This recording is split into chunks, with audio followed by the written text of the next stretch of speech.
way, I have a lot to say about Network Health. Like how Network Health has Medicare Advantage plans that give you $25 back towards your Medicare Part B premium every month. Plans start at $0 a month with $0 doctor visits and $0 prescription drugs. Plus, extra benefits are built in, including dental, vision, over-the-counter items, and more. With Network Health, it's your choice. Isn't that great? Don't wait. Call 833-7-NETWORK today. Come on. Yeah, baby. This is Lake Geneva.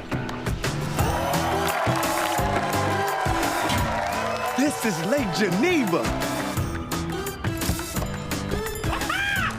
This is Lake Geneva, baby.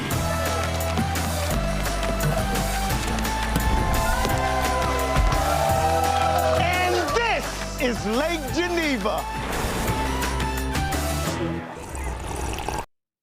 Welcome to the Green Bay Cast. I'm Fox 6 Sports Director Tim Van Voorn. Tonight we'll be doing something unique, and if you found us, you know it's all about having a good time with Donald Driver and our very own Ted Perry. So sit back, turn on the game, stream along with us for the first quarter as Fox 6 and Inside the Huddle present the Green Bay Cast with Donald Driver and Ted Perry. I'm going to end up being blind by the end of this. Huh? I'm going to end up being blind by the Everybody, end of this. how you doing? Welcome to Donald Driver's home in Milwaukee. He's let me in. I have. Which is the silliest thing you've done in a very long time. But this is going to be fun. We're going to be talking football. We're here with Donald Driver. We're here with Travis Beckum. And you guys don't need any introductions, but let me do it. To my right here, Donald Driver, 14-year Packer, Super Bowl winner, all-time leading Packers receiver. Am I getting this right? You got it. Successful author, the Quickie books. Dancing with the Stars champion. Correct. What am I leaving out there that you want in? Oh, nothing. Nothing? I think you got it. I think everything else, I mean, Okay. everyone already knows that. Okay. Yeah. You wrote books. He made movies. I don't know if you know I'm going to mention this or Uh-oh. not. Okay. To my left is Travis Beckum, Oak Creek's very own, UW-Madison, drafted by the New York Giants. Well, let's start with Madison. You went there to be a linebacker, and they discovered, this guy might play tight end. You start tearing up Big Ten defenses, gets drafted by the Giants, wins the Super Bowl, has the ring to prove it. I don't know that you don't have a ring to prove it. I have a ring, but I don't have that ring. Okay. I want that one. That's the ring you have to wear. That's the one I need right there. That's the one I need. This is why I'm here. Now, one thing that he might not put on his resume, but I discovered it today. Okay. Co-starred with Kevin Costner in the movie Draft Day. Oh, I knew that. Did you know that? There's a. So you know you're in that, right? I seen it. I tried to get try to see if I can get some pay for that too. Didn't work, but There's a I mean, it's worth a shot. No. So you listen. I love that you was. I didn't know you was in that movie. So I got offered to be in Draft Day, to be the dad of the kid, the linebacker that got drafted. I was just too young looking. I wasn't old. I thought You were going to be Vontae Mack's father? Yeah, and it ended up being Terry Crews. That's right. Right. Terry Crews does So play his father. I interviewed for that part of the game, and I still have my script. Okay. Oh, really? Yeah. I did not It was know right that. after Dance with the Stars, but they realized that I looked You just had young. to throw Dancing in the Stars in there? Yeah. He's going to throw saying? Dancing with the Stars in a few Yeah, I was seeing where you're going to go with that introduction. I feel like every time I'm with Donald, they always introduce him first and all his accolades, and then I go next. I'm like, you guys got to switch it up. I was hoping you switch it up and give him the love, but you didn't, so I appreciate that. Well, we're in your home. Yeah. I thought it was only proper. But for those who don't know, the movie Draft Day features a fictitious Wisconsin quarterback named Bo Callahan. Correct. And the highlight they use is actually Tyler Donovan throwing you stretched out number 9 at Ohio State for a remarkable touchdown. Yeah. Do you watch that movie and do you say, I do. I'm in there? I do. Sometimes when I'm having a bad day, I'll throw it on.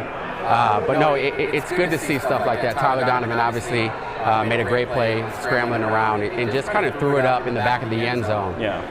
Laid out for it, and it just fell into the hands, slid across the back of the end zone. We didn't end up winning that game, but I mean, I got a story to tell my kids, and I was in a movie. I wasn't Donald Driver, but I was in a movie. No. Okay.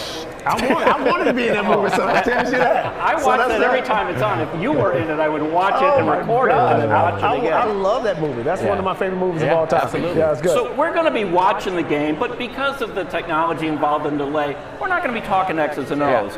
But I do want to talk about this Packer team as people tune into this, and we're going to be taking questions from viewers. How do you guys usually watch a game, or do you? Because I've talked to some athletes who say when they've left, they can't watch a game anymore, they just don't want to. Are you really a fan? Do you still watch these teams? Do you watch the Giants? I know you watch the Badgers. Absolutely. I think I watch all Wisconsin sports. Wisconsin Badger sports. And the reason why I watch, people always ask, you're from Wisconsin. I grew up watching Donald, Brett Favre, Andre Rising, guys like that. But my dream was always to play in the NFL, and the Giants drafted me. They were the team that gave me the opportunity to live my dream, which is why I'm forever they'll always have a place in my heart. But yeah, it is tough to watch. I mean, just growing up watching those Packer legends, Donald. But again, I think my go-to obviously is the Badgers, but at the end of the day, I think it's the Giants that really gave me opportunity to live my dream. You guys have played against each other 3 times by my research. Yeah. You got him in a game where he averaged 67 yards a catch one game. I mean, it was one catch, but it was an average of 67 yards. Third play of the game, I remember Same that. game, you had 2 touchdowns. Yes. Can you talk about the games you played against each other, or do you not remember, or do you need me to prime the pump? You've both played in so many games. How does that work for an athlete? Some pitchers can recall every pitch they threw to every batter, and vice versa. Right. Do you guys remember the games where you played against the one I scored 2 touchdowns, we was actually in MetLife. Yeah. We was actually in MetLife. I remember it like yesterday. The first one I caught, the first touchdown I caught, I can't believe nobody covered me. I ran a corner route, and I was just wide open, and that was surprising. But I think it was because at that time I was 37 years old. Probably nobody wanted to cover me anyway. I thought I was going to get open. But that was one of the best plays that I think at that point I was like, okay. But the game was close. I mean, it was like we went down to the wire, and I remember on our last drive, I think we probably had, it probably was like 4 minutes left in the game. We were up 28-27, I think. And I remember we were sitting right at might have been a 10, 15-yard line. We were going down to score. And I remember running a corner route, and I think Jordy came underneath me, ran a shallow, or JJ came underneath, ran a shallow. I was in the back of the end zone. And I can remember like yesterday, I'm standing there, once you get pushed out of bounds, you can't really come back in, right? You got to establish yourself. When Corey tries to push me, Wham tried to push me out of bounds, I just happened to move. And I ran to the corner, and Aaron throws the ball, and I remember like catching it, going out of bounds, and keeping my feet in bounds. And I stood up, and I was like, oh, that's 2 tonight, right? So it's going to be a good game. But it came down to the wire. At the end of the game, Jordan made a great play, and we ended up beating them in their home. Right. And then they come back in the playoffs. And got us. And that should be one of your rings. Yeah. That's the same year. Yeah, I give him credit. I let him have it. It's good. It's good. It's a good looking ring. I can tell you that. Man. Show the camera so the camera can actually see. Right into Jared's camera. Give him love. Yeah. Let me know when you want to start counting them diamonds. So let me ask you this. Explain what was the design behind that one. So I'm not sure how you guys did it, but we had our captains. Okay. So it's like Eli, Justin Tuck, Wosey, basically come up with the design. Obviously, it's the four trophies. I think this is from Tiffany's. Blue, obviously, from the Giants. But then we got our last names on there, our numbers, the years, the score of the game. So I mean, there's a lot of creativity that goes into it. Obviously, now you look at this compared to Golden State's where there's opens and all that. But I mean, I wish I could be like Tom Brady and have, what is he, 7 now? Yeah, 7. 7. We give him credit. We got 7 of them. But no, our captains picked this out, and obviously they kind of keep it hush. And then all of a sudden you go to the ceremony and they pull out the rings for the first time, and it's breathtaking because obviously my goal was to play in the NFL, and to win a Super Bowl was that much more. How often do you wear that? Not really. Not really when I'm speaking to kids. Okay. Because I know there's like a 0.001% chance of kids that are going to play in the NFL, and I always mention that to them. But I was also that percentage as well. And I just want to let them know, hey, keep your head up, keep dreaming, because you can make this happen. It's all about you. You control your own destiny. That's beautiful. That's your story too. Right. I mean, You never played on a winning football team until you played for the Packers. Is that correct? Correct. I mean, Alcorn State, 7th round pick. A lot of people said, you know, who, where? Alcorn State? Did they say that? Yeah. They didn't know where it was. No, they Now, don't. Where is it? It's Mississippi. Yeah, Mississippi. Mississippi. Little small town. Now, I grew up a Walter Payton fan, so I knew HBCUs Correct. and Jackson State. Yes. So you can get some diamonds from those schools, right? But you've been fighting that fight your whole career. And that's why you're tied in, I think, a little bit with the goodwill. You identify with the need for people to get that little extra help. Yeah, I think that was it. I think it's one of those things is believing in the power of work. That's Goodwill's overall mission, has always been their mission. And I've been a spokesperson for over 20 plus years, right? And so it's really, if you believe in the power of work and you put the work in, then you'll be successful at the end of the day. And for me, that's what I did when I got to Green Bay. Being a 7th round draft pick, I think so many people, you don't expect to make it, right? You become what they call a body, right? Through training camp and the end of training camp, you pack your bags up and you try to figure out where your next home is. But there was one guy. Waiting for, what do they call it, the Turk? Is it the Turk who comes to get you? That's about what they call it. Yeah, right, okay. Bring your playbook, coach wants to see it. And they never said that to you. They never said it, but I think the reason why they never said that is because before training camp even started, there was a young, I call him a young man because he was young at the time. It was the great Ron Wolf. Brought me up to his office and said, hey, I believe in you. I think you can make this team, but I need you to go out there and do everything possible to make the team. And when the general manager calls you up to the office, expecting you to make the team, you don't want to let him down. Right. And so for that, I just did everything possible. Was he basically saying, I put my neck out and I took you when a lot of teams didn't, so go prove me right as well? But they had other receivers. I mean, we had 13 receivers in camp. I mean, we brought in guys from that was free agents, right? Antonio Freeman was holding out for a big contract. Robert Brooks was still there. Derek Mays was still there. I'm like, how is it possible that I'm going to make this team, right? But you just start wrapping your head around, like, and you start seeing guys during camp, they just get cut. Guys getting cut, and guys retiring, and so I knew my opportunity was there. When did that, wait, I'm going to get to that. I just want to talk about Goodwill once more, because you made an announcement to your guest tonight. Yeah. Can I embarrass you and ask you to tell what you're doing here a little bit? No, so the Donald Drive Foundation is actually we're gonna donate up to $50,000 matching to anyone that donates to Goodwill's Give for Good, right, campaign. And we just really want to continue to make the impact in the community that we serve. And it's just giving people job opportunities and just supporting the community and everything they do. So you're putting up 50 and you're going to match 50? Yeah. Okay, so tonight if people are watching this right now and they're thinking about giving to the Goodwill, say this is you teaming up with Donald Driver. Correct, right? yeah. So we're going to team up with Donald Driver and the Donald Drive Foundation. So we're going to match $50,000 to anyone that donates to it, up to $50,000, we're going to match it. Gotcha. Since we're talking training camp, let's go back to your first training camp. You're with the Giants. You had a really nice career at Wisconsin. What year was that, though? 2009. It's crazy because when he gets the call to go up to the front office and they're telling him to keep doing what he's doing, keep grinding, I want you to make the team. It's crazy because I think about that and where I was at my last year in 2014 with the Saints when Sean Payton called me up to the front office. And I was to the point where it was like, had a practice and they went down, came down to the field and they're like, hey, Sean Payton wants to have a word with you. And you know what it is. It's like, man, and that was when Jimmy Graham was in his prime. And it's like, Travis, you've done nothing but great things since you've been here. It comes down to a numbers game. But it's crazy to relate different opportunities that you have as far as the opportunity that you had and to live a few months later or a few weeks later to live your dream and obviously do what you did in Green Bay, and then mine to basically figure out life after football, which is a thing. And how long does that take? Because football ended respectfully on your terms, right? You said it was enough.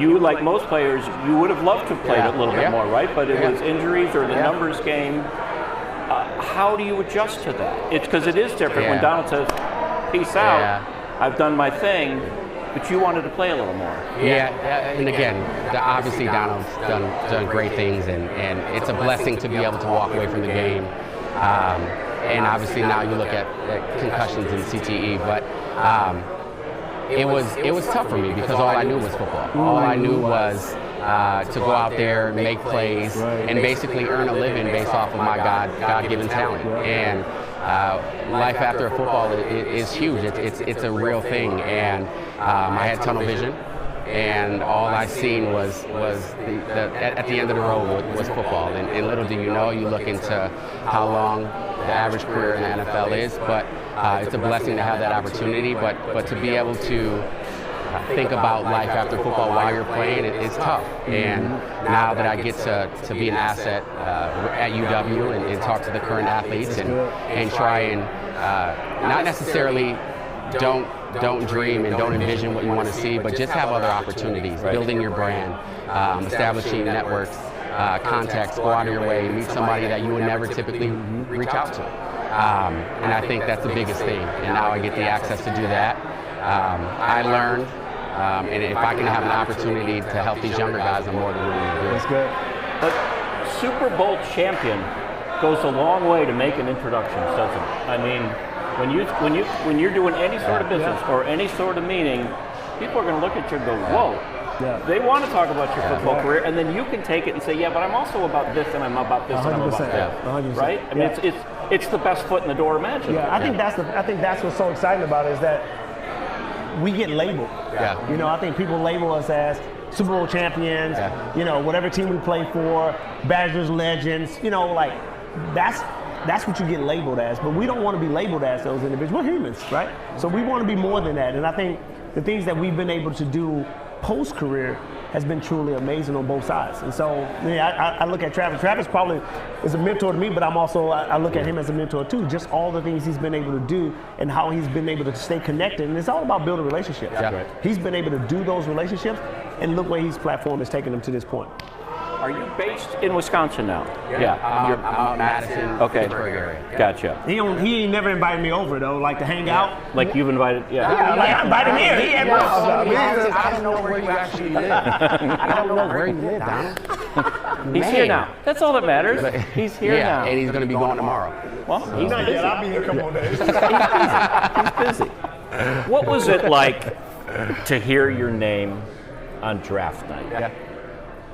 You went third round, you went seventh round. Well, let me start, because here's going to sound better. I would say this. You weren't in New York City. I was not. Yeah. I was at home in Houston, Texas. But I would say this. I think it's the most amazing feeling, because I think as kids, that's our dream. Like that's the ultimate goal, is to get your name called and then know that you're playing for the professional team. I think for me, I got a little bit upset as the rounds went on. I got frustrated, and I realized that it wasn't. I'm like, okay, how is all these guys coming off the board and I haven't got my name called? And I knew what it was. Me going to a small school was one of the hardest things, right? But it was my grandfather's wish for me to go to Alcorn State, so I chose Alcorn State. That was the only HBCU that offered me a scholarship, but I had scholarships from everyone else, and so to be able to follow my grandfather's dreams, I think it all panned out. God had a plan for it, right? So he's kind of just said, this is what I'm going to give you. It's not going to be easy. It's going to be an amazing journey that you got to go on, but it's going to be a pathway to success. And did I ever think it was going to be that way? No. Yeah. And so when the phone call came in, I was outside playing football in the yard with my brothers, just out there chilling. And my dad comes to the door and was like, hey, the Packers on the phone. I'm like, whatever. We're in the seventh round. Ain't no, call him back. And he looked at me. He was like, "No, I'm serious. They on the phone." And I run in, and it's again, it was round one. Just saying, congratulations. We're going to take you with the 213 pick. We have a 212 and a 213. And my question to him was, why not 212? Right? And so he was like, we're going to take a guy that you played against named Chris Akins. We're going to take him from Arkansas Pine Bluff. And I was like, hold on, y'all don't know what I did to that kid? Why y'all taking him before me? Trust me, he'll be there. Yeah, he'll be there. All of a sudden, Chris Akins and I was on the same call. Okay. And so it was an amazing experience. He's from an HBCU too. Yes, Arkansas Pine Bluff. And so that was a great opportunity. But I came in. I'll say this: once my name was called, the pressure was off, and I was able to put the hat on my head, knowing that, hey, listen, I have a chance to play in the National Football League. Had you ever been to Wisconsin before coming up to training camp? No, I don't go. Listen, South is where I stay. I don't even know how to get to Wisconsin. Down south. Look, I tell people all the time, I'm like, I didn't even know how to get to Wisconsin. Yeah, just head north. Everyone's saying, oh, it's close to Chicago. That's the only thing I knew. Okay. Yeah. I can get That's what everybody always says. Yeah, exactly. How about you? Third round? Yeah, so mine was in Donald's defense, I also wasn't in New York. I was back at home, and I was actually not too far from here, actually. Okay. MLK Drive. Okay. With my family, and mine was a weird situation because pretty much I was coming back as number 1, number 2 tight end in the country, and I break my leg my senior year, and so obviously that's going to put an effect on where you get drafted. And so Giants have 2 picks. They have 2 picks in the first, or 2 picks in the second round, 2 picks in the third round. And actually, New York was the only place that I took a visit. So I really had no idea where I was actually going to go. And so I'm trying to get. Were you healthy enough to do the combine? So it's funny that you asked. So I went to the combine. I only bench pressed. Okay. Got 228 or 225, 28 times. That's when you say. Yeah, he's swole. The chest pop like. Yeah, it used to be way better back in the day. Now I'm getting old, and so please talk to me about getting old, Travis. We're gonna go take the shirt off like we talked about earlier. He's 40s and 30s here, and he's telling me about getting old. Yeah. So that you got the call. Yeah, so I got the call, and again, I just didn't know where it was going to be, the second round or the third round, and got it the second round, or the second pick in the third round, and it was like, man, it's really finally come true. Right. And the family's there, and I wasn't playing football in the backyard, but the family was there and able to connect and be like, it finally happened. Did you cry? Did the emotion get you? Absolutely. Oh, that's awesome. Absolutely. Goo goo gaga type. Oh, really? Yeah, okay. Oh, yeah. Not that much. Okay, but yeah, the emotion, the hard work, it's paid off. Yeah, that's awesome. Yeah. That's cool. Yeah. I'm fascinated. The smallest market in the league and the biggest market in the league. The media is entirely different in both cities, right? I mean, let's be honest, the media here is fairly Packer friendly. Right? And there are those who have the criticisms and they have to cover it when it goes bad. Yep.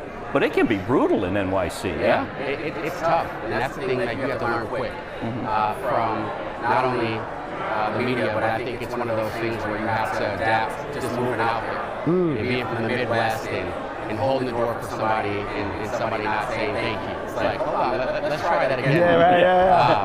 But again, it's everywhere. Everyone has somewhere to be, somewhere to go. Right. And it's something that you have to adapt to. And especially like the New York media, they're tough, they're cutthroat. And they expect great things out of their football team, out of their basketball team, out of their baseball team. They expect greatness. And they're all aboard when you're winning. But if you start losing, it's a whole different ball game. So I guess that's why they call it the Big Apple. Yeah, because that's something. Right? It's something. Yeah, that's why they call it the Big Apple. Yeah, it's tough. Fans can turn quickly on you. Anything come to mind? I mean, they loved you after a 67-yard touchdown. Yeah, they did. They did. Who was that against? It was like the third play of the game. I think it was against Charlie. And I was running. I remember looking up, and I see the safety kind of creeping over. So I'm like, wait, are they going single high right now? We're going single high. I'm in the seam. Stay inside the numbers, get a little bit outside the numbers. Bam. Charlie tried to grab my arm, smacked his hand off. Just look up. Fell right to my hands. Did a little wiggle waggle. Oh, that's the best part. Boom, boom. I couldn't see. The thing is that I could have just took the straightaway. But I had like 30 of my friends from Wisconsin at the game, so I was like, let's show off. Exactly. So did that. Let's give the people a show. Let's give the people the ass when they pay attention. They buy the tickets. They don't need to go to Broadway. I can give them the show that they need right here. Exactly. Just a note to the audio engineer, I'm having mix minus here. If you can do anything about that, that would be great. I want to talk about this game now that the game has started here. We are now looking at Tommy DeVito's parents. This is a great story out of Central Casting for your Giants. Lives at home, Jersey kid. The NFL is full of these stories of hometown guys making good. I mean, they love him. And when we talk about like New York media, like that's homegrown talent right there. Good drop. And so, just the fact that he's from there and can live out his career, obviously he's doing great things. We have to figure out what's going on in New York first over the last few years. But but it's great for somebody to be basically in state. It's like somebody being from Wisconsin. Obviously, the homegrown talent, getting the guys from Wanakee and Milwaukee, bringing those guys to Wisconsin, and keeping that in-state talent here. But obviously, Tommy's been doing great things since he's had the opportunity to take over. You talk about keeping kids here. I think that opens up a good discussion on college football, and it pertains to you as well, the transfer portal. Yeah. Your son played at Penn State and decided to go elsewhere. Correct. You guys didn't have this. I imagine you're going to think it's good because your son can take advantage of it, right? Yeah. Would you have liked this opportunity back in the day? The transfer portal, the name, image, likeness? Or do you just say that's the way it was back then and I'm not bitter about it? Yeah, no, I'm not bitter about it at all. I think that's just the way society was back then, right? I mean, we can't change that. But I think they realized that there's so many athletes over the years that if they had a chance to transfer, they might have been playing in the National Football League. Because so many kids get overlooked because there may be a little bit more talent than they are, right? But at the end of the day, if that kid goes to another school, he's probably the best receiver, best defensive back, best tight end in the country, because he gets the opportunity to play. We've learned that in our time, there were so many great athletes on that team, on all our teams, that never got a look. Because they come in at 4 stars, 5 stars, but never get an opportunity to play. And then all they could say is, I played at Wisconsin, I played at Alcorn State, I played at Penn State. Well, those kids have goals and dreams too that they want to reach. And so now, if there's an opportunity for you to go somewhere else and play. Now, I don't agree when you're the best defensive end in the country or you're the best receiver in the country and you jump ship to go to another team. Why? What are you trying to prove?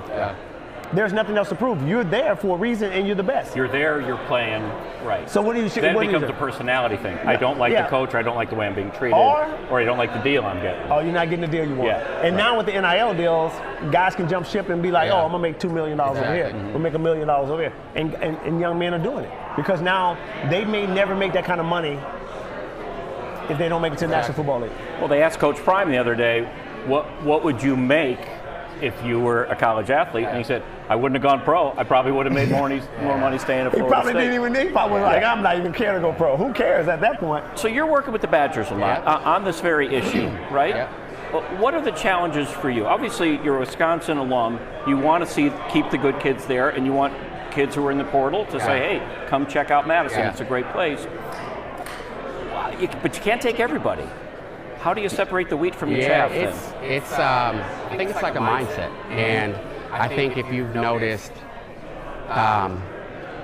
the different athlete that is at UW when Coach Chris is there, different athlete that Coach Fickle and his mindset and what he's trying to accomplish at UW, because I can tell you now, like, this isn't. If you're coming in, if you're soft, if you think that your position is promised, it's not. It's really not. And I think a lot of guys got lackadaisical, and Coach Fickle has a job to do. But is there a danger, and I ask this as an alum, I sort of like the Wisconsin guys who were coaching Wisconsin. And if you got Rick Chris and you got Leonard, okay. Is the program becoming de-Wisconsified? I mean, are we losing some good kids because of it? You had this young man, Miles Burkett, who led Franklin to the state tournament, and he was a good quarterback. Maybe never really got his chance to play.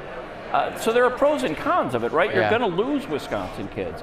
Penn State's going to lose out on your son. 100%. So that's a tough question. How does a family make that decision? How does an athlete make that decision where you say, I'm not going to get my chance here?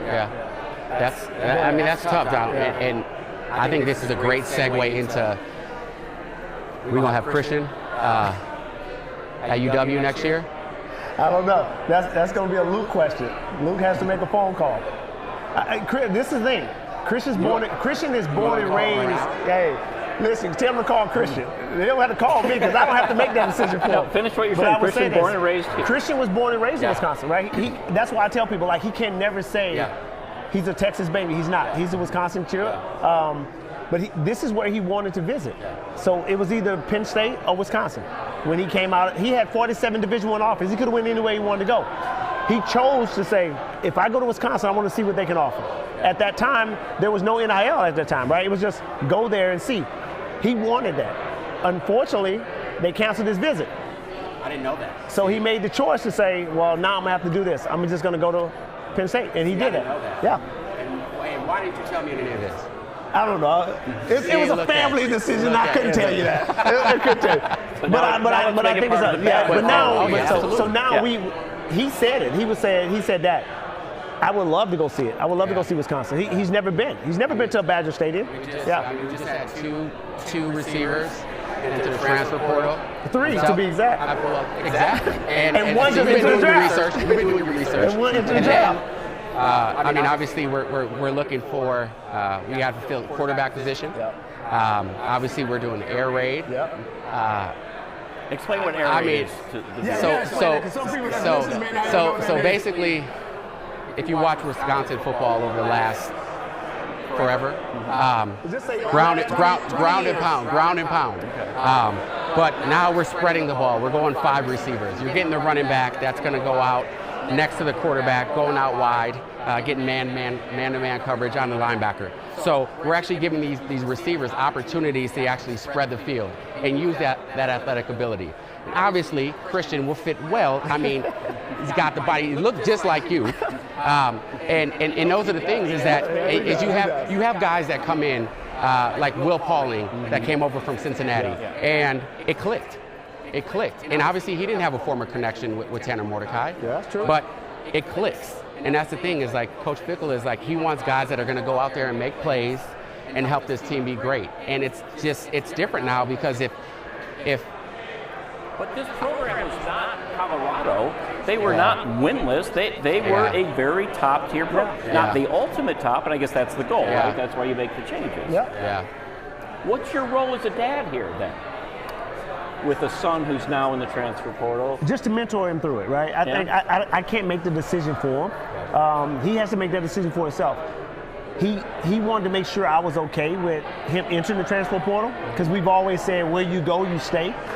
But knowing the situation, it was much easier because we want him to be happy, right? And if he's not happy, then it's not going to work, right? And so he just felt like he could play, and me watching him, not just because he's my son, but watching his film, he can actually play. And so now he just wants the opportunity. You know, he has 3 years left, and he just didn't want to waste it. So I said, listen, Daddy I give you the leverage to enter the transfer portal. His mom did the exact same thing. And I think once he got that clarity from us, he was okay. In any way, is he better than you? I would say this. I would never tell him, but I have to admit, he looks like me at the professional level now, and that's surprising to me, right? Because most kids are still learning that. He's kind of picked up the nature of how I used to release, right? How I get people hands off me. You know, Brett Favre used to always tell people, if you put Donald in the phone booth with 11 people, it's going to take him 10 minutes to touch him, right? I see that in him, and it's like surprising that he can do exactly what I've done at that level as a freshman, right? Okay. And so I'm surprised. That's you. That's a reflection of you. That's you. And I don't know the connection that you have with your father, but I mean that's you instilling that in him, and obviously seeing the videos of you working with him and driven, like that's you. You know what I mean? Like, and I mean, I obviously in the future I'm gonna hope the same thing for my child and know to what I can do to make my child be the best. But I mean, that's a reflection of you. Thank you. So appreciate that. That is one of the questions that came up from our viewers on our Facebook page here. Obviously, the answer with you is yes. Would you want your kid playing football? A lot of parents are starting to say, no, we're seeing the results, the repeated hits and the problems that can happen. Christian is healthy? Correct. You're healthy? Yeah. You good? I'm good. Okay. Besides the hamstring, I took my hamstring a couple weeks ago at volleyball. Trying to run sprints, you know them days over. You don't have to do that anymore. You ain't got to do that anymore. You can just let that go. Stop trying to prove to people you can still run 40s, okay? You're on YouTube. Just say to people, here's what I can do. This is what I used to do. I'm still fast. Too competitive to go out like that. I'm with you on that. I'm with you on that one. But back to the question that is a serious question. Are you concerned about fewer and fewer kids playing football? I would say, for me, no. Okay. Right? I think, I will say this, I think if we don't change the issue of allowing defensive backs, the defensive side of the ball, to actually do true hitting, I think we're going to have more issues where kids are going to get injured. I think Travis would say this, but like we both, I would rather you hit me up high than to hit me low. 100%. If 20 years, 30 years, 50 years from now, if my kid is sitting across from me and I'm like, I know that's my son, and I'm okay with that. But if I can't never play with my kid because I have a bum knee and I got knee replacements, well then I'm done, right? So I've always said that. I mean, in my 14-year career, when someone hit us low, we were upset. I'm like, don't hit me low. Like, hit me up high all you want, but do not hit me low. But I think the game is changing now with the rules. It's making it harder for defensive backs to like, do I hit you here? Do I hit you there? Well, you know something? I'm just going to hit you in your knee.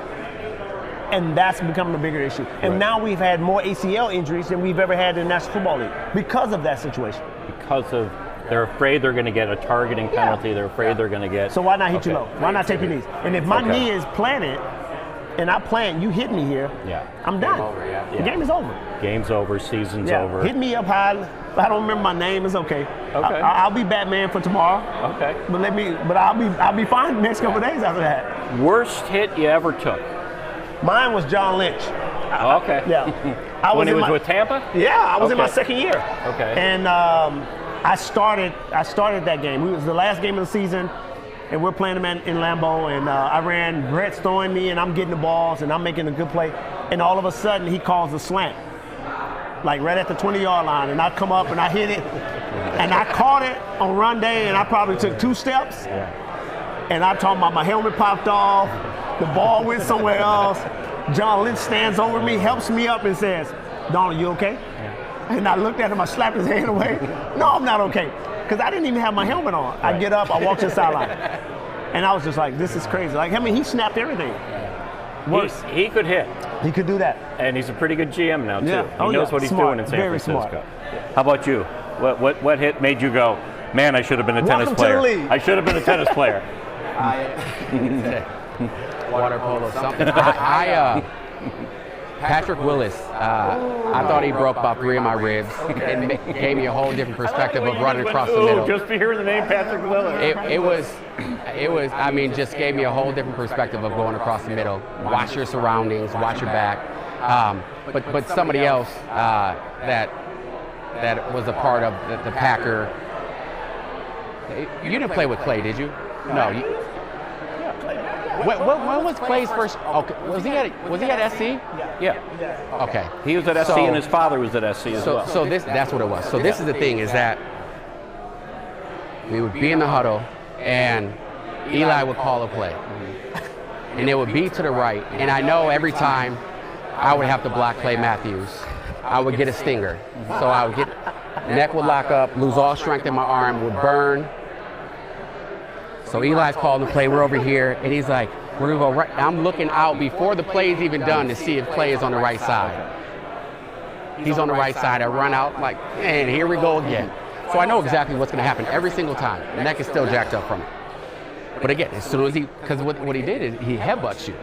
So you try and lock out, so he headbutts you, and you try and lock out, but it's like you're trying to block him with one arm. And you know Clay Matthews he's a different animal. So I lose all strength here, and it's trying to hook him with one arm, and it's just physically impossible. But the thing is that what he did, he grabs you and headbutts you right away, and it just burns down the whole arm. And it happened every single time we play the Packers. And you just watch film, and coach gets mad at you because like you did something wrong. And it's like, coach, you go do it. Like, have you ever tried to block Clay Matthews? Can you come over here and talk to So it's just, and you have to do it. And it's like, it's just signing up for it. Why you didn't get the stinger necklace? I had one. I would wear it in practiise, couldn't wear it in the game. You know that, man. Trying to look good.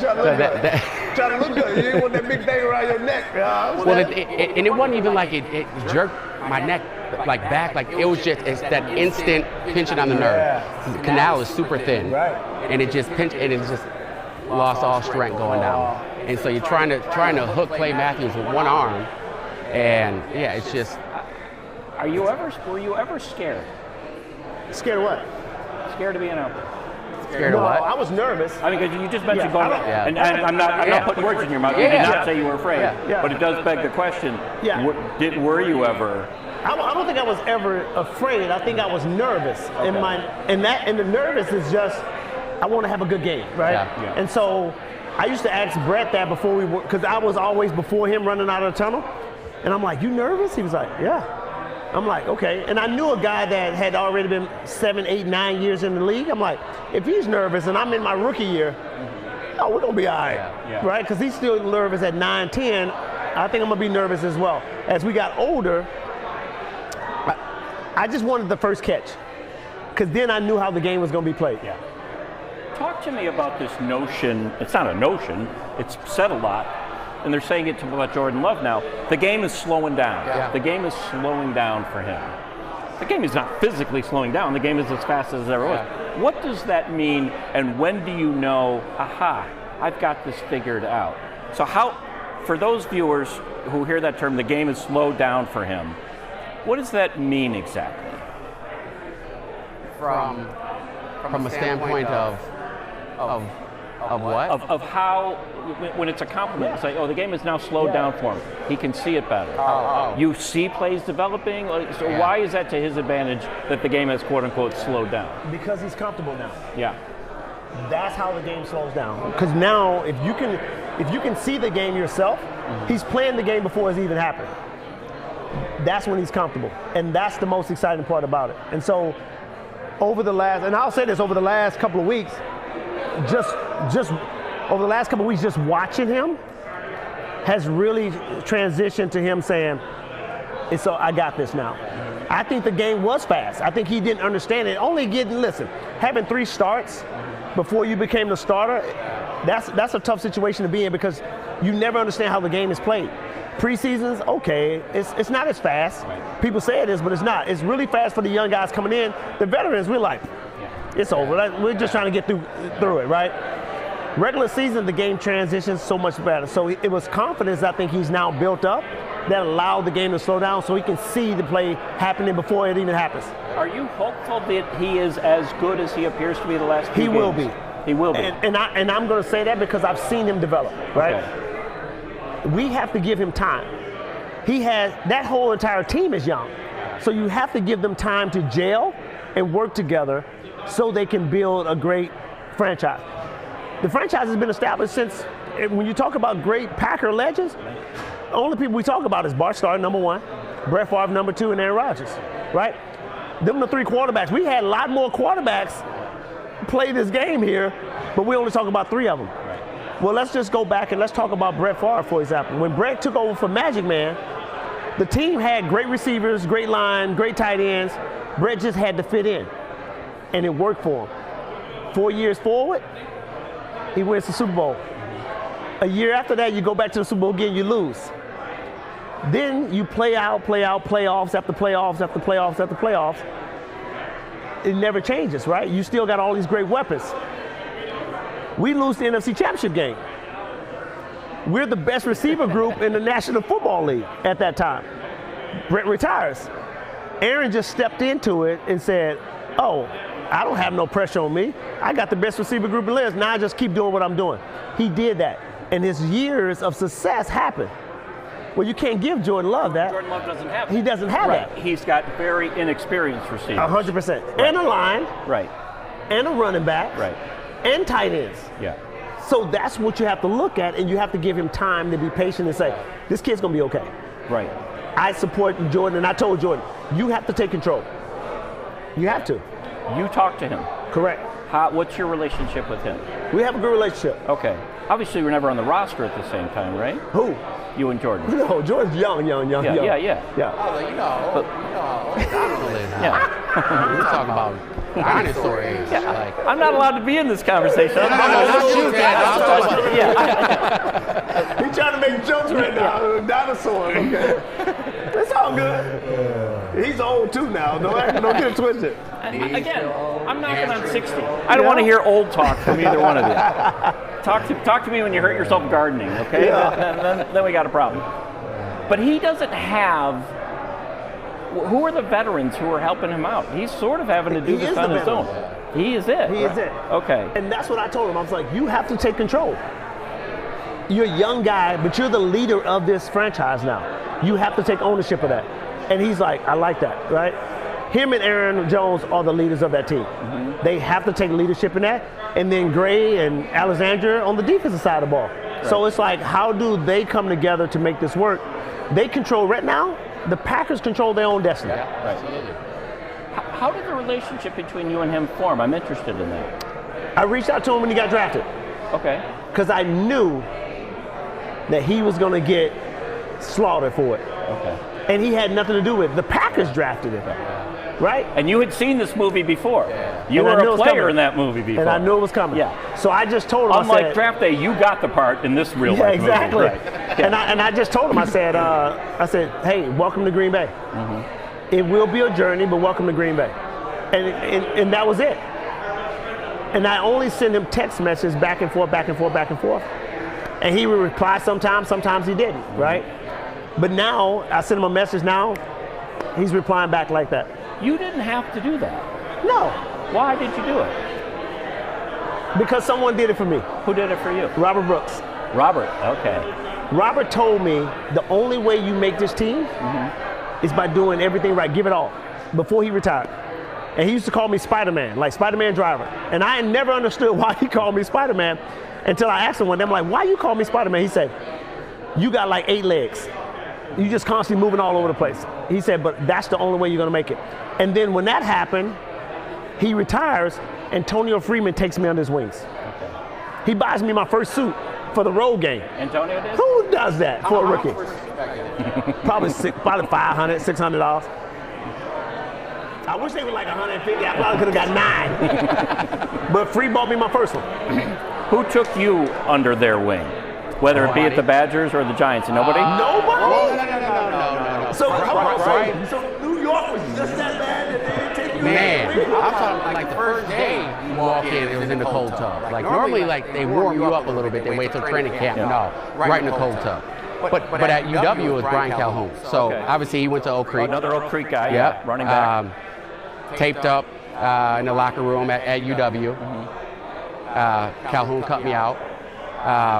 But it's kind of one of those things where it's like, I think you learn from just watching, going back and watching Jordan Love. And I mean, he throws a great ball. And I think just building that chemistry with the players. And obviously it's one thing to be able to have the opportunity to learn and actually sit back and learn it and diagnose stuff from Aaron Rodgers. I think he has what Aaron had as far as athletes and what Brett Favre had as far as athletes. Like, I think it's different right now. But again, I think he's doing a great job of building that chemistry. And Packers fans, like, they're used to success. And day in and day out. And it's like, if you lose the game, you got to point the finger somewhere, right? And it's like, you want to point the finger if the Packers lose, but then the next game, Jordan Love's a rock star.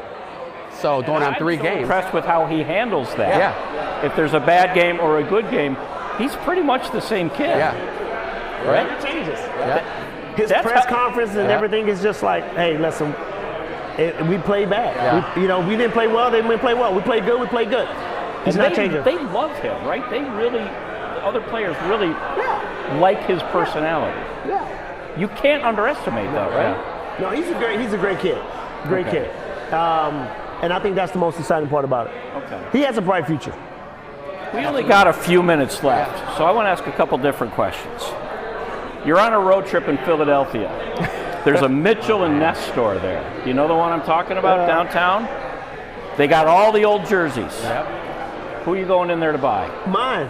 Oh, come on. No. Let's see. If I had to choose one person.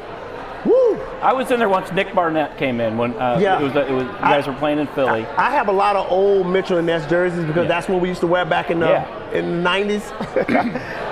But I would probably go in, if I had to choose one person, it would probably be, if I can get that jersey today, and I probably can, would be Bart Starr. Bart Starr. Because I have Tony Cannondale. So I think Bart Starr would be one person. And the reason why I would say that is me and Bart Starr did a Packer Pro Shop commercial together. And one thing he said he's never worn anyone else's jersey besides his, 15. And so we switched jerseys just for the first time ever. He's never done it before. So it's pretty cool. So that's one guy, I would say. He was an absolute gentleman. He was. Amazing guy. I mean, that franchise is that franchise very much because of who he was and what he did. Yeah. And people loved him for his demeanor. 100%. All right, same question for you. You're going in, you get to buy a throwback jersey. I would probably, so I had a Lance Allworth jersey growing up. That's a good Yeah, one. I would. Yeah. Yeah. But I honestly, In the blue or in the blue? Okay, Yep. yeah, you got to We go. gotta go Yep. old school with that. We gotta go old school with that. So I would probably say my Ref R. Like I mean, that's who I grew up. That was Donald and Andre Rison and Santana Dotson and Gilbert Brown. It's crazy because my first autograph was from Leroy Butler when I was in elementary school. And now I'm doing autograph signings with them. So it's just crazy. But I would definitely say that mine would probably be Ref R. That's a good call. That's a good call. I got to say, I'd go Walter Payton. Okay. That's one of when you talk about. Because another HBCU Yeah, guy. oh yeah, one thing with it. You know? I would probably, because I grew up a big Jerry Rice fan, right? Of course, yeah. So when I look at it's crazy because when you look at some of the greatest players to ever play in the National Football League, the best running back was Walter Payton. Yeah. The best receiver is Jerry Rice. I would say, if you look at quarterbacks, one of the best quarterbacks to win a Super Bowl, Doug Williams. All of them were HBCUs. You had Grambling, Mississippi Valley, Jackson State. Okay. He's biased. Who? You. No, I'm serious. I mean, debatable as far as Walter Payton. So hold on. Because you say You could say Jim Brown. Oh, 100%. Okay. I think Walter Payton was one of the best running backs to ever play the game. But I'm not saying, I think he's one of the best. I'm not saying he's the best, right? You can't really say anyone's the best at any position. It's Yeah, just- I don't even know if I could ever say who's the best at, because it's eras, right? Jim Brown played in the era was different. Yeah. Walter Payton different, Barry Sanders different, and then the great Emmitt Smith, right? Yeah. So when you think about those running backs, everybody played in a different era. That's why I don't like when people start saying, well, who's the best receiver of all time? Yeah. You can't do it. You just can't do it. Era's different. Now, I give Jerry Rice credit because he played in 5 different eras, but he may be the greatest of all time because he's done it. No one else has done what he's been able to do. So we got a minute left in the quarter, and then we'll wrap up. I want to talk about, because you said, hey, look, we're more than players. Yeah. I want to talk about fan interaction. Well, we'll talk about jerseys first of all. What is it like to drive down the streets of Green Bay or drive around Jersey and you see a kid with a 47 jersey or you see a kid with an 80 jersey? Do you ever want to just get out and go, hey, can I sign that for you? Or you can't really do that? Or Well, I can't really do that. Yeah. I say, Well, nice. I get out, right? Take a picture, give him a hug. yeah. I can't. I can't, but I will. Put it like that. No, but back to the question. But I agree. It's got to be. If there's a 9-year-old kid, it's boy surreal. or girl, and they're wearing your 80, it's got to be humbling. It is. It's surreal. Like, I never thought in a million years I would have the platform that I have. And I tell people, I didn't put myself on that pedestal. You all did. And so to interact with the fans of the community, and that's what I love to do. Right.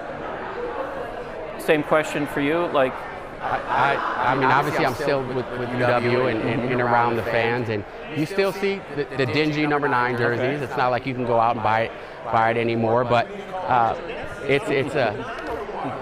don't think I got pulled like you. you don't know unless you try. Yeah. Come on. We just talked about NIL. This is the opportunity. I don't know if you can hear this rattling, but that's my Super Bowl ring against the phone. Just do that. That's the stuff you got to do. It's extremely humbling. I mean, it's the fact of knowing that this is your craft. And again, at the end of the day, I know that 98, 99% of what I did was God-given talent. I was extremely blessed. And for someone else for me to just have an impact on somebody for doing something that I loved and that was natural, it's a blessing to see someone else wearing that jersey. So I'll be forever grateful. What did you wear at Oak Creek? I was number 1 at Oak Creek. Number 1, okay. Number 1 at Oak Creek. Got the jersey, hung up on the wall. All right. in the basement. I wore number 5 in high school. You know why I wore number 5? No. Because it was the lowest number, and that was the one who got to break the cheerleaders, the thing that said go T-Birds. So I'm like, okay, I'm not going to make any great plays here, but I could be the first out the gate. I'm not a dumb man, Donald. What about the smoke with like Oklahoma and stuff? Like that was never you. Like, did you see where they tripped over each other? Yeah, that's a little too much. As we wrap this up, can you talk about one fan reaction you've had where you said, "Wow, I made their day"? I don't know. Maybe it was a child who was sick. Yeah. Maybe it was a fan who just was humbled by it. Is there one that sticks out where you go, because I played football well, I could make it, I really had an impression on this person and I made their day. I mean, imagine that. All these people, when you were talking about goodwill before, it was quiet as the church in here. They were Donald Driver's talking. But is there one story that sticks out for you? I would say I took my kids to Children's Hospital in Green Bay. And we actually just went in to give Christmas gifts, right? We knew those families were going to be there the whole entire Christmas holidays, and my kids have never experienced that piece of it. And so me, Tina, Christian, and Christine at the time, we all went in and gave Christmas presents out. And those families that, knowing that their young daughter or young son, it wasn't going to make it. And to hear that, and to this day, I think that's the fun part that I enjoy, is that I still keep in touch with those families after they lost their loved ones, because I was just a young kid at the time, just enjoying life and giving opportunities, and to be able to sit inside that room with that family, knowing that that young man or that young woman, as I invited them to a game, and the parents let you know that they're not going to make it past tomorrow, those are the things that I think I cherish so much more now. Because today, I still talk to half of those families that I have been impacted by. Yeah. That's remarkable. Trav? Is there one fan memory that... Yeah, so just a crazy story is I called into a store regarding some DJ equipment and started talking to the sales rep, and I can hear his Jersey, New York accent. And I'm like, oh, where are you from? And he's like, oh, I'm from New York. I was like, oh, I played in New York. Obviously, I tried to say that because I was trying to get a discount on the equipment. So long story short, I introduced myself, and he's like, Travis, he's like, it's a small world because you're one of my dad's favorite players, and he has cancer now. And he asked, he was like, if you can he was waiting for one jersey that he wanted signed, and it was of mine before he passed. I ended up signing the jersey, sending it out to him, and he passed a week later. So it was just kind of one of those things. And again, I think it goes back to just us being humans. It's remarkable. And having an impact on people's lives, and just me doing so little and having that much impact on people's lives. It's unbelievable. That is fantastic. It's unbelievable. You got to plug a few things. You got to plug your softball game. Oh yeah.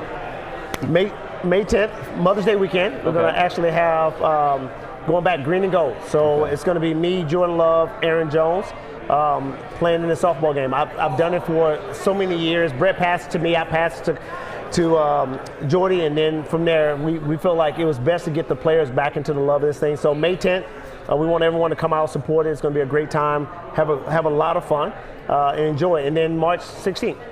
2024, we actually call in the Driven to Achieve Awards to honor so many great people in this community that have done so many great things. We get to honor them once again. That's fantastic. So we're so excited about that, and we can't wait. And so we'll see what happens. And you got a softball thing to plug too. Yeah, so we're doing Marquette alum versus Wisconsin alum. Obviously looking forward to it. I normally would get the invite to Donald's celebrity softball games, but you drop one ball, you don't get the invite. And by the way, you don't actually play fair because he was cheating. You would think that someone as awesome as him would be honest. And you're wondering why you're not getting invited. That's the tournament, and you go, he cheats. And then you can't do that. No, this is why you're not invited back. I didn't go to Marquette, and I didn't go to the Wisconsin. So I want to see if you invite me to one of these softball games. Maybe I can play. I'll flip the coin. Who hits Look, first? as soon as Christian commits to Wisconsin, you got the invite, baby. Is it just athletes, or can former Wisconsin mascots we play? do it all. Oh, wow. We do it, yeah. You got a little Bucky Badger right here who can hit. Exactly. And guess what? Wear the number 5 jersey. I got to tell you, This has been an honor. Same. It's been a joy. It's been a great appreciate it. discussion. I'm fans of you both. I'm fans of who you are after football. Thank you so much. And I know you got a party full of people who want to pick your brains. Yeah. So Yeah. I've got to free you up. But thank you for being part of our appreciate Green it. Bay cast. Your Absolutely. questions were fantastic. you Packers guys. are up 7-0 as we say goodnight to this. Thanks for being with us tonight. Go Pack Go. Thank you all for watching this Green Bay cast. We hope you had a great time, and we look forward to having you back here very soon. Now, let's get you back to the game. If you can explain in one word, what does donation mean?